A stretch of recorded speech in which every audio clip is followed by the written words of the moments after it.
우리 다 같이 사도신경으로 신앙 고백하겠습니다.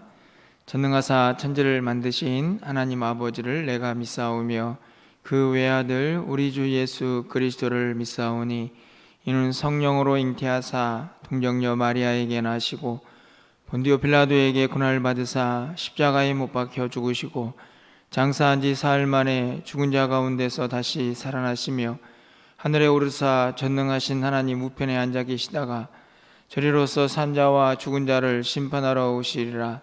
성령을 믿사오며 거룩한 공회와 성도가 서로 교통하는 것과 죄를 사하여 주시는 것과 몸이 다시 사는 것과 영원히 사는 것을 믿사옵나이다. 아멘. 우리 찬송가 585장 찬양드리겠습니다.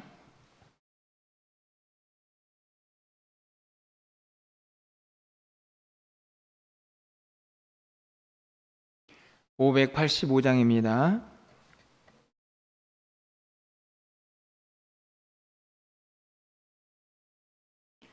내 주는 강한 성이요 방패와 병기 되시니 큰 환난에서 우리를 구하여 내시리로다.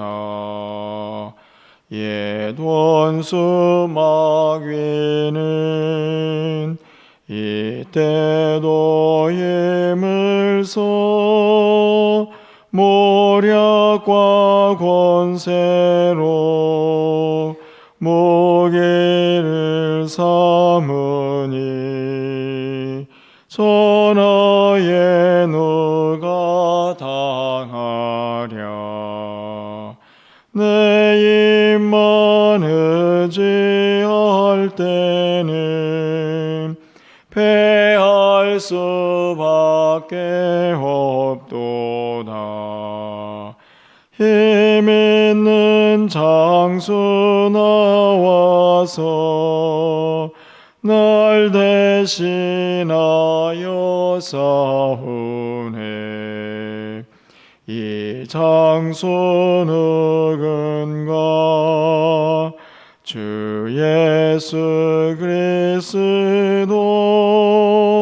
만군의 주로다. 당할 자 누구랴? 반드시 이기리로다. 이 땅에 마귀들 끌어 우리를 삼키려 하나. 겁내지 말고 섰거라. 진리로 이기리로다. 친척과 재물과 명예와 생명을 다 빼앗긴데도 진리는 살아서 그 나라 영원하리라.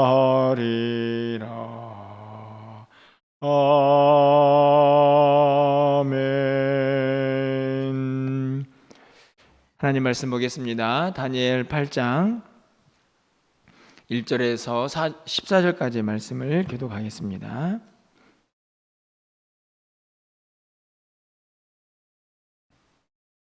구약성경 1246쪽입니다. 다니엘 8장 1절부터 14절까지의 말씀을 한 절씩 교독하고 14절은 함께 읽겠습니다. 나 다니엘에게 처음에 나타난 환상 후 벨사살 왕 3년에 다시 한 환상이 나타나니라.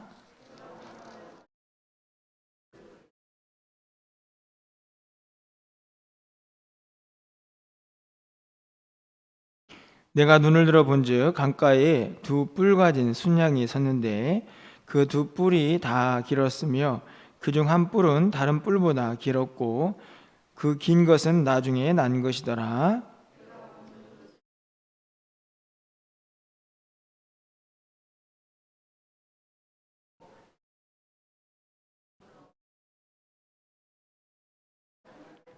내가 생각할 때에 한 순념소가 서쪽에서부터 나와서 온 지면에 두루 다니되 땅에 닿지 아니하며 그 염소의 두 눈 사이에는 현저한 뿔이 있더라.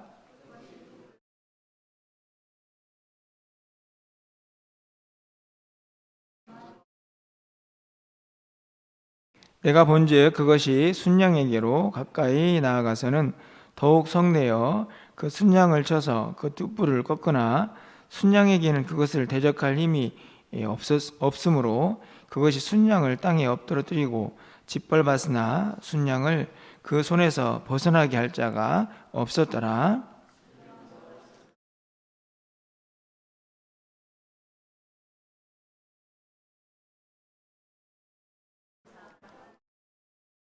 그중 한 뿔에서 또 작은 뿔 하나가 나서 남쪽과 동쪽과 또 영화로운 땅을 향하여 심히 커지더니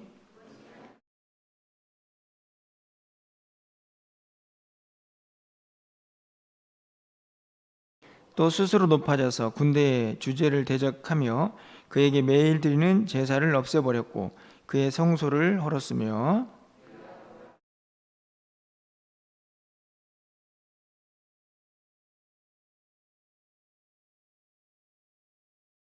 내가 들은즉 한 거룩한 이가 말하더니 다른 거룩한 이가 그 말하는 이에게 묻되 환상에 나타난 바 매일 드리는 제사와 망하게 하는 죄악에 대한 일과 성소와 백성이 내준 바 되며 짓밟힐 일이 어느 때까지 이를꼬 하매 그가 내게 이르되 2300 죄악까지니 그때 성소가 정결하게 되리라 하였느니라. 아멘. 계속해서 환상에 관련된 내용들을 우리가 살펴보고 있습니다. 7장에서는 벨사살 왕 원년에 다니엘이 꾼 환상의 내용들이 기록이 되어 있어서 내 짐승에 대한 내용과 그리고 그 해석이 담겨져 있었음을 어제까지 살펴보았습니다. 오늘은 이제 8장으로 벨사살 왕 3년에 다니엘이 꾼 꿈이 기록이 되어 있고 우리가 읽은 14장까지는 꿈의 내용이 기록되어 있고 그리고 이제 내일 살펴볼 15절 이하에서는 그 꿈을 해석하는 내용이 담겨져 있습니다. 오늘 꿈 내용은 두 짐승이 등장을 하죠.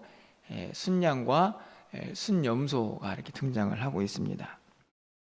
사실은 환상의 이 모습은 조금 다르지만 구체적으로 큰 틀 안에서는 앞에서 본 네 짐승의 꿈과 연결이 되어 있습니다.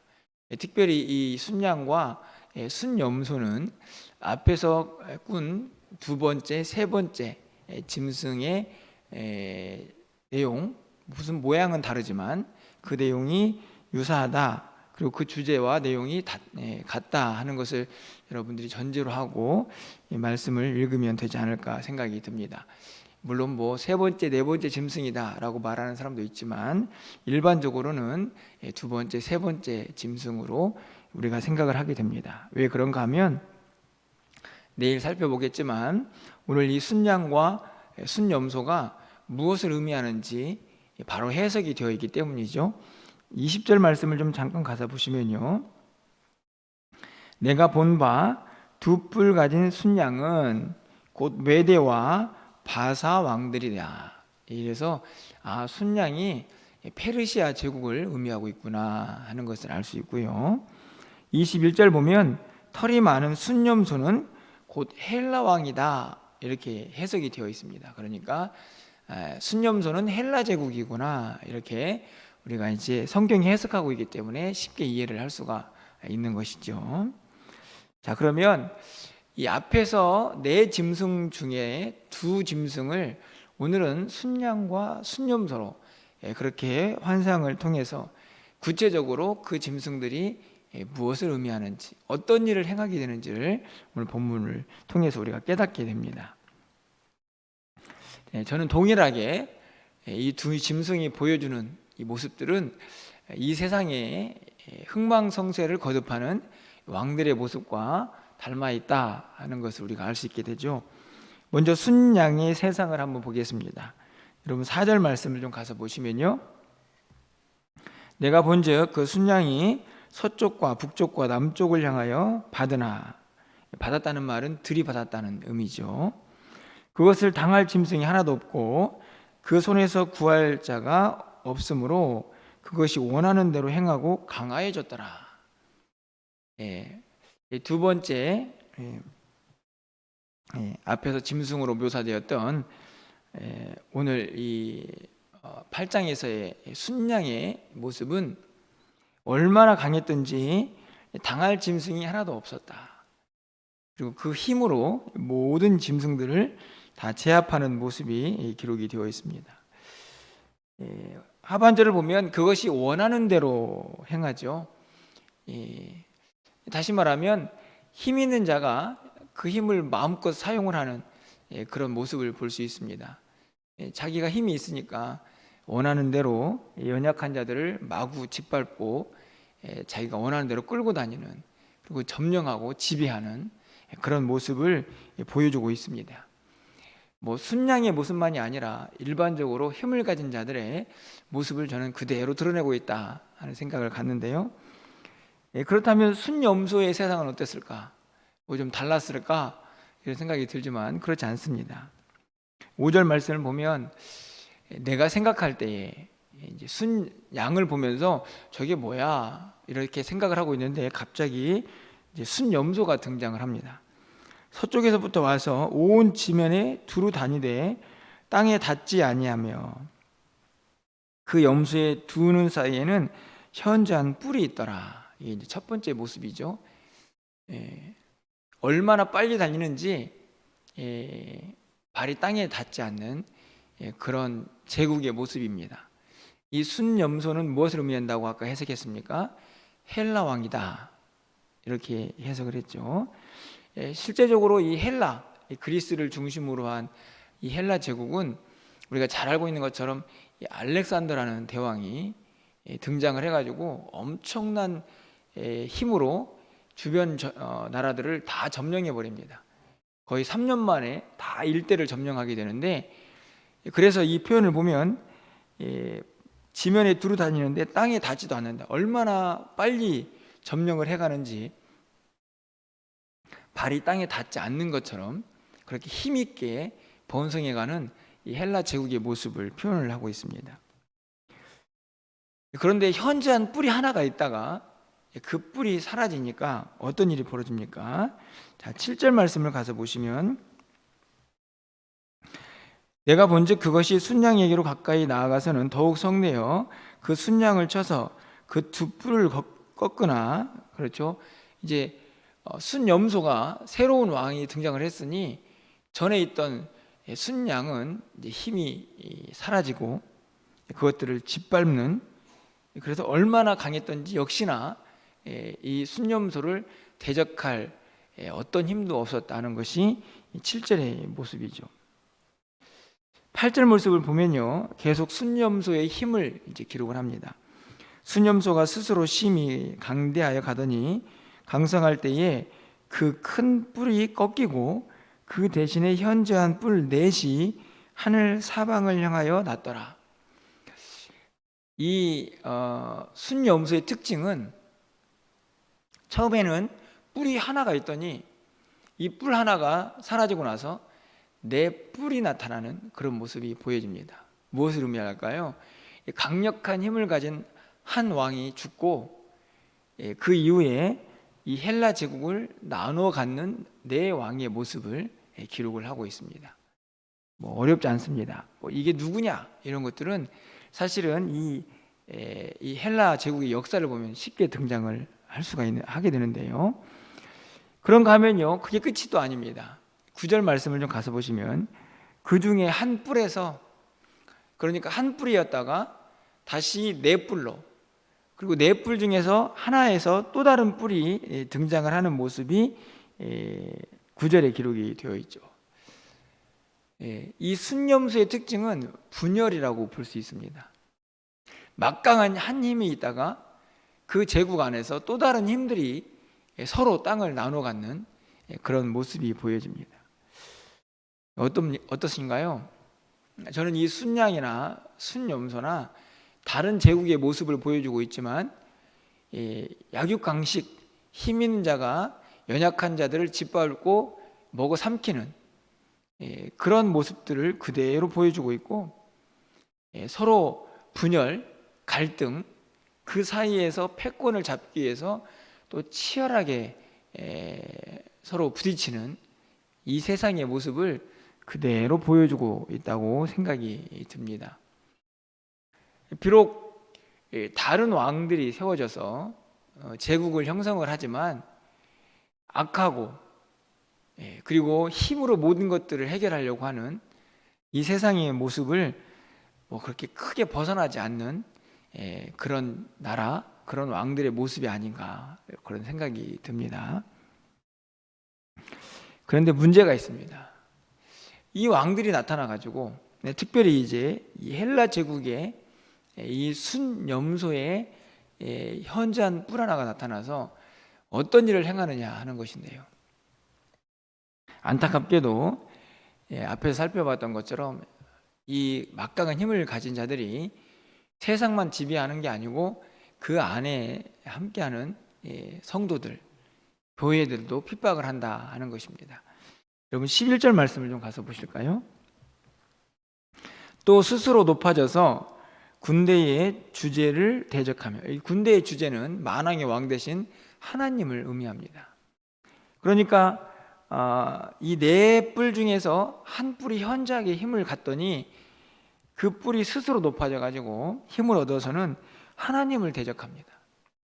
그리고 그에게 매일 드리는 제사를 없애버렸고 그 성소를 헐었으며, 여러분 여기 성소는 이 한 뿔이 나타나 가지고 한 왕이 나타나서 이 이스라엘 예루살렘 성전을 더럽히는 모습을 기록을 합니다. 실제적으로 유대인들이 핍박을 받고 또 하나님께 매일 드리는 제사가 중단이 되고, 그리고 성소에서 우상을 숭배하는 그런 일들을 막 강요하는 그런 왕들이 등장을 하는 것이죠. 사실 이스라엘 역사에서 예수님이 오시기 전에 그런 가슴 아프고 또 엄청난 일이 벌어졌던 역사가 있습니다. 그런 이야기들이 오늘 지금 환상을 통해서 쭉 보여주고 있습니다. 여러분 보시면 12절에서는요 어떤 일이 벌어집니까? 그가 악으로 말미암아 백성이 매일 드리는 제사가 넘긴 바 되었고 그것이 또 진리를 땅에 던지며 자의로 행하여 형통하였더라. 그렇죠? 이게 보면 악이 강해지고, 똑같이 11절에 있는 말씀처럼 백성들이, 하나님의 백성들이 드렸던 제사, 그것들을 못하게 하고, 그리고 또 진리를 땅에 땅에 떨어뜨리죠. 던졌다는 말은 그 진리를 땅에 떨어뜨렸다 하는 말입니다. 뭐가 진리인지 그것들을 다 억압하고 결국 하나님까지 대적하는 자들이니까 그들에게 무슨 진리가 있겠습니까? 그리고 스스로 형통했다. 자기 마음대로 행하면서 형통했다.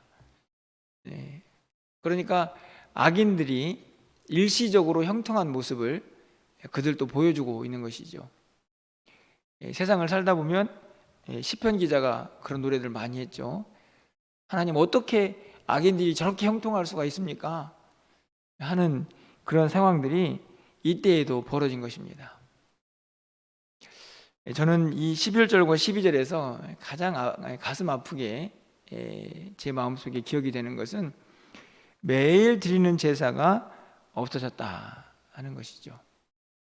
결국은 이 성전을 점령해버린 이 한 왕의 모습, 그것을 통해서 하나님의 백성들이 하나님 앞에 매일 드려야 할 이 예배가 사라져버리는 모습을 볼 수 있습니다. 여러분들은 어떻게 생각을 하십니까? 이것이 과연 다니엘이 이전에 보았던 어떤 한 환상, 그래서 이미 다 그 환상이 끝나버린 그런 모습인가? 돌아보면 저는 여전히 이 시대에도 이 모습들은 계속되고 있다 하는 생각이 듭니다.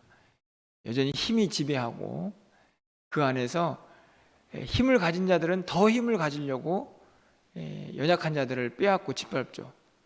뿐만 아니라 그 사이에서 또 분열이 일어나고 또 다른 누군가가 힘을 얻기 위해서 진리 이런 것들은 신경도 쓰질 않습니다. 어떻게 해서든지 권력만 잡으면 된다 하는 그런 세상. 그런데 안타까운 것은 그 사이에서 믿는 자들이 점점 힘을 잃어간다는 것입니다. 오늘 이 11절과 12절에 있는 말씀처럼 무엇보다도 예배가 점점 약해지는 거죠. 여러분, 오늘 우리의 시대는 어떻습니까? 사실은 저는 지금 이런 막강한 힘, 권력, 이게 중요한 게 아니고 코로나로 인해서 우리 가운데에 연약해져 버리고 힘을 잃어버린 우리 예배를 좀 생각해 보게 됩니다. 어제 저녁에도 보면서 이렇게 이 공예배가 이렇게 약해져 가지고 어떻게 하나 하는 생각이 들 만큼 점점 여기에 저기에서 이런저런 이유들로 우리의 예배가 약해져 가고 있죠. 외부의 압력이 아니라 우리 스스로가 점점 이런저런 이유로 하나님 앞에 드린 예배가 약해져 가고 사라져 가고 있는 모습을 보게 됩니다. 매일 드리는 제사가 넘긴 바 되었다. 이 당시에는 막강한 힘을 가진 자가 지배해서 그 예배가 멈춰졌지만 오늘 이 시대에 많은 사람들이 바쁘다는 이유로 또 코로나 때문에 또 이런저런 이유로 예배가 점점 약해지고 사라져가는 것을 보게 됩니다.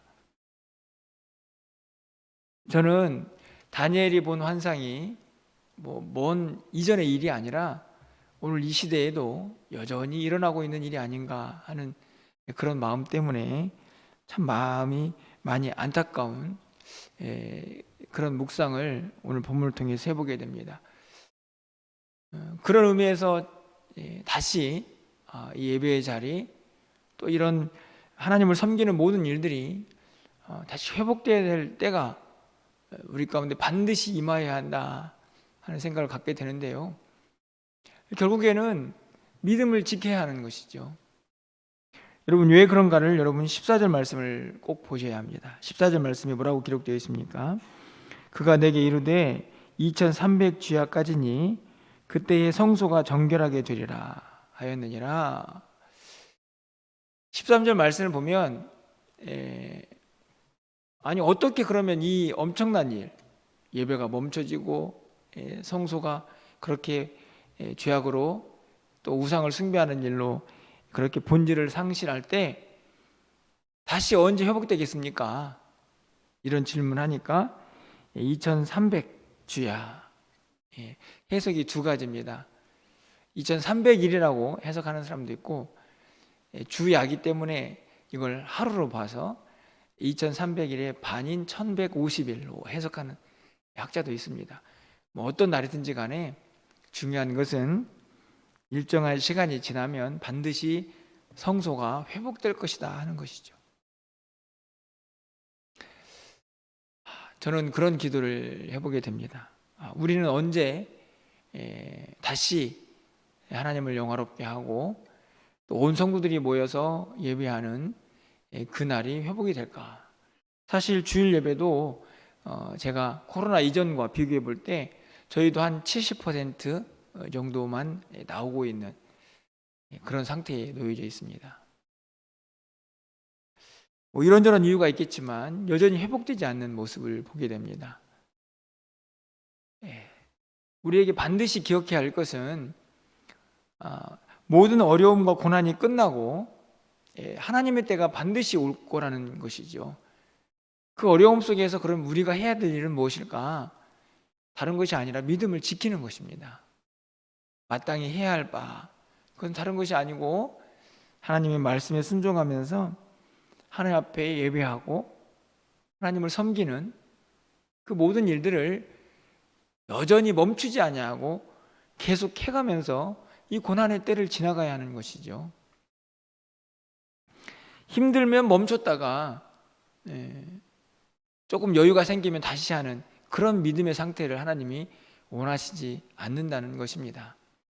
반드시 임하게 될 그 하나님의 때, 그 하나님의 때에 부끄러움 없이 주님을 만날 수 있는 그런 신앙의 상태를 유지하기를 오늘 이 다니엘의 환상을 통해서 우리에게 보여주고 있는 것입니다. 내일 구체적으로 이 본문을 해석을 하겠지만 오늘 본문 속에서 우리는 다시 한번 이 세상이 얼마나 악한가 하는 것을 깨닫게 되고, 그 가운데에서 예배가 멈춰버린 이 하나님의 백성들의 안타까운 현실 앞에 우리의 믿음의 모습을 다시 한번 점검하게 됩니다. 그래도 우리 성도님들이 또 열심히 새벽을 지켜주고 계시는데 너무 감사를 또 드리게 되고, 그러면서도 이 새벽이 더 풍성해지고 더 많은 성도들이 나와서 함께 기도해야 하는데 하는 그런 바람도 아쉬움도 갖게 됩니다. 아무쪼록 세상은요 점점 더 악해지면서 우리의 믿음 생활을 하지 못하도록 흔들어 놓는 그런 힘들이 더 크게 일어나고 또 우리를 어렵게 할 것입니다.